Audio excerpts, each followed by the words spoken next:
It's Sean, 4 games left. How is the dressing room? How are you all feeling? Do you know what, the dressing room, after a spirited second half performance against Peterborough on Tuesday is quite upbeat this morning. Not upbeat enough. We still know we're in a tough spot, a big relegation fight, but on the back of as I say, a second half performance which probably warranted more than 0 points is quite positive this morning.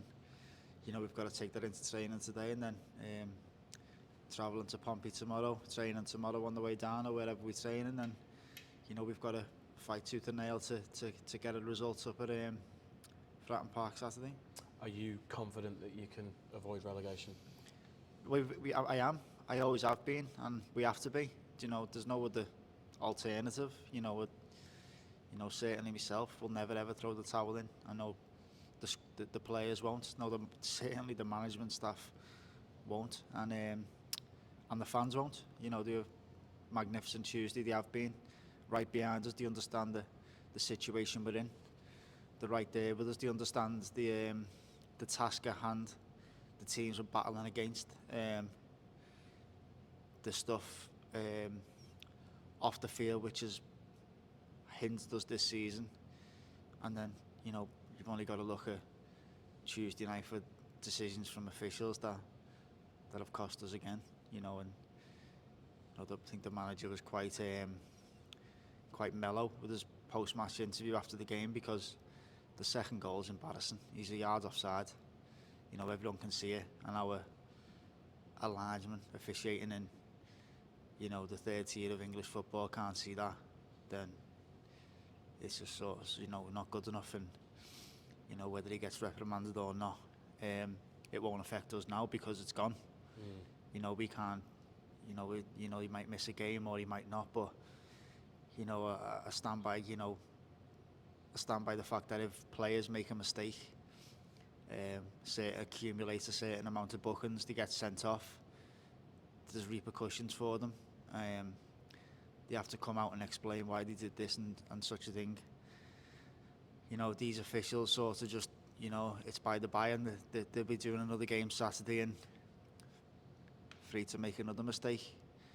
I've said it for years, at this level they need to be full-time. I know they are on the level above and the level above, but the whole football league, you need officials that are full-time. They need to be fit, and they need to be good at the jobs, because, as I say, it's people's livelihoods at stake. If we go down, there's a lot of people taking big hits on money. Families that'll be without things that they maybe are at this year, and for that to be all down to a linesman or a referee not doing the job properly is hard to take. And that was what happened Tuesday. And I don't mean to sort of batter the official that was on the line, because he seemed like a genuine fella. And he said to me after the game, if I've made a mistake, I'm sorry, but at this level you can't make them mistakes, and it's cost us. How much of an effect mentally is this scenario on you all, Sean? Because, like you've just mentioned, this isn't just about relegation. This is about people's lives. It can affect people's lives massively with a demotion. It is, and like I said, you just need certainly the big decisions that are going to affect the game. A red card, an offside that leads to a goal, a big penalty decision. Major decisions. You need them to get them right. There's no leeway where they can get them wrong. And as I said, the amount of times we've had this year where officials have apologised to the manager after the game or 2 days after the game and saying, yeah, but it's just not good enough. And as I say, this isn't to batter them. We need to doubt them. There's enough money in the game now, certainly in the Football League, where these officials should be full-time. And if they're not full-time, they need to be.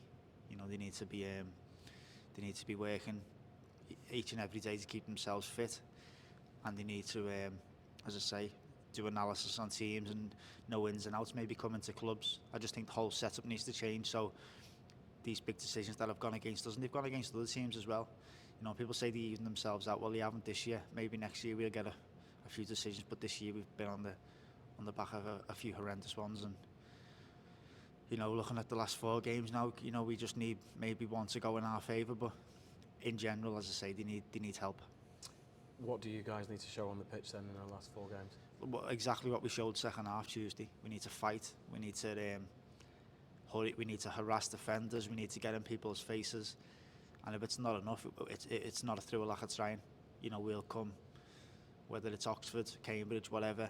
And if we haven't been good enough over 46 games, but we come off with that attitude of we tried our best. We played a Peterborough team who were good.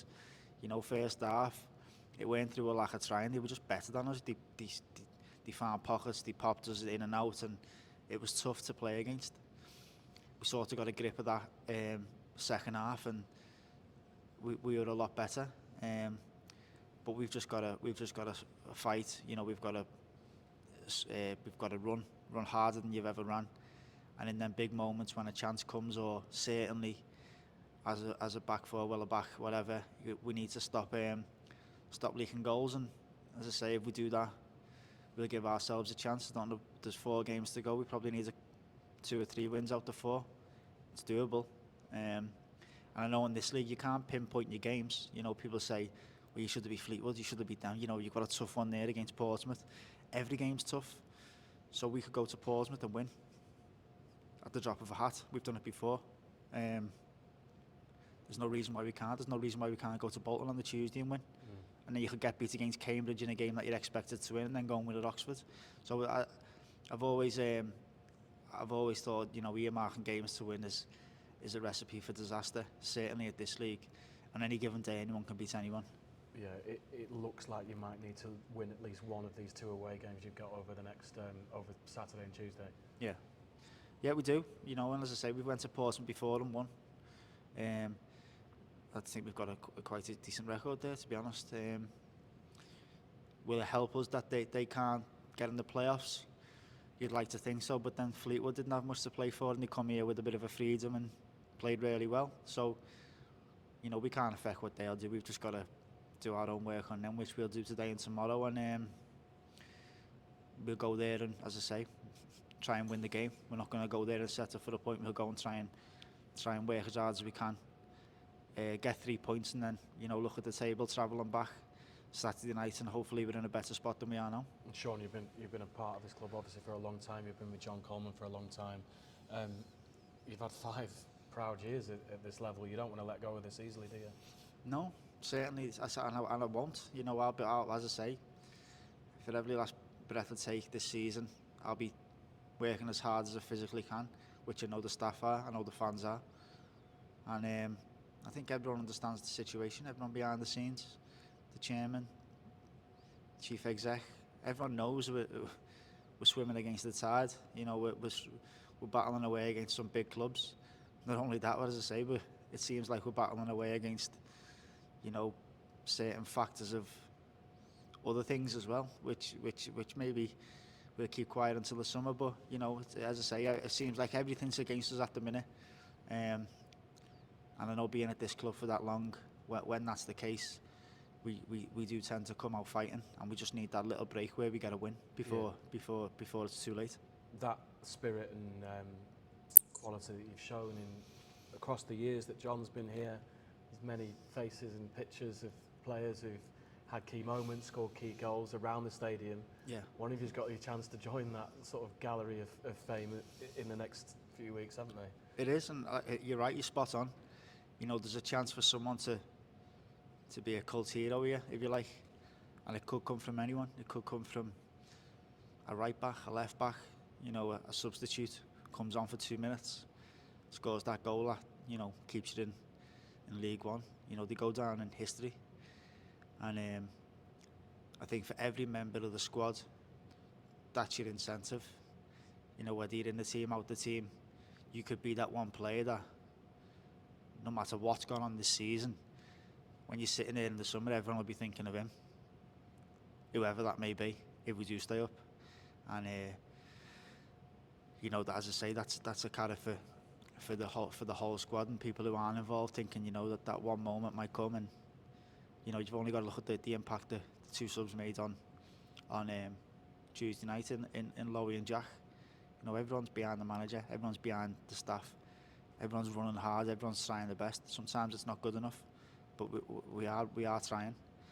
And if players have that impact what they had and come on and drive and run and try and harass defenders, you know, who knows where it'll take us. You know, we just need to try and take this to the last game at Oxford. You know, I'd bite your hands off to go to Oxford now to have to win to stay up 100%. And if we have that, I think we'll be okay.